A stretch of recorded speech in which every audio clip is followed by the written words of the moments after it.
this is Steve, and we're the two guys behind Student Films Across America, the nation's first student-only traveling film festival. We're here in 3rd Avenue Playhouse in Sturgeon Bay, Wisconsin, our homecoming stop on the tour. This summer, we'll be stopping in 50 cities offering over $30,000 in prizes. We're starting the tour in Madison, Wisconsin. We'll then go through the Midwest, over into upstate New York and Toronto, through New England and down into New York City, down the Atlantic coast to Miami, through the south to Texas and the Southwest, up the Rockies to Vancouver, down the Pacific coast to San Diego, and finally our last show in Los Angeles. Each city will have its own local featured filmmaker, so if you live in the area of the tour stop, you have a chance to be chosen. We are still finding our panel of judges, but at the moment we have Michael Emerson from Lost, Bob Clendenin from 10 Items or Less, and John August, screenwriter of Big Fish and Charlie and the Chocolate Factory. Additionally, we have critics from IndieWire and the Washington Post. Last year we did not tour, we were just based in Sturgeon Bay, Wisconsin. So here are some of the clips from last year's contest. Sit down, Drake.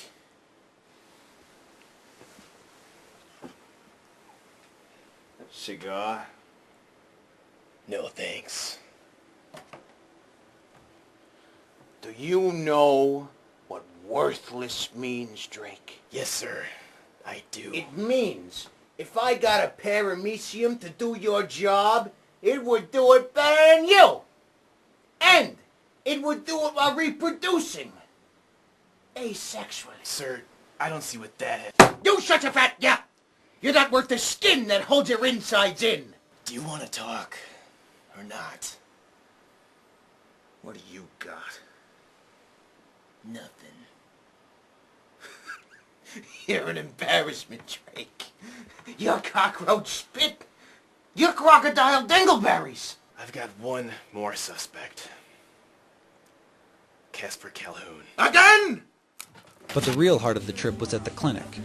It was not a conventional clinic by any means, just an abandoned picnic shelter that was cleared out enough for the nurses to do their work.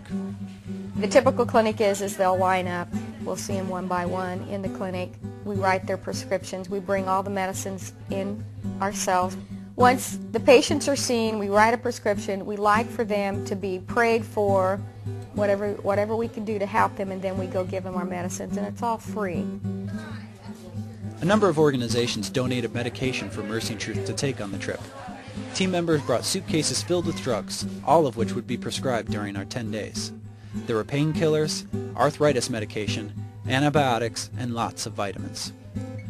Georgianne Meredith was one of the nurses who joined us on this trip. There's probably not one patient we saw that wasn't a malnourishment patient.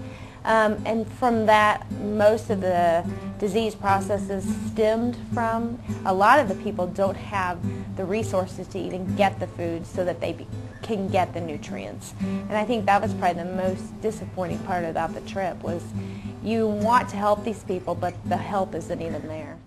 We want to thank you for stopping by. Take the time to browse our website, and if you have any questions, feel free to click the Contact Us. We'll get back to you as soon as possible.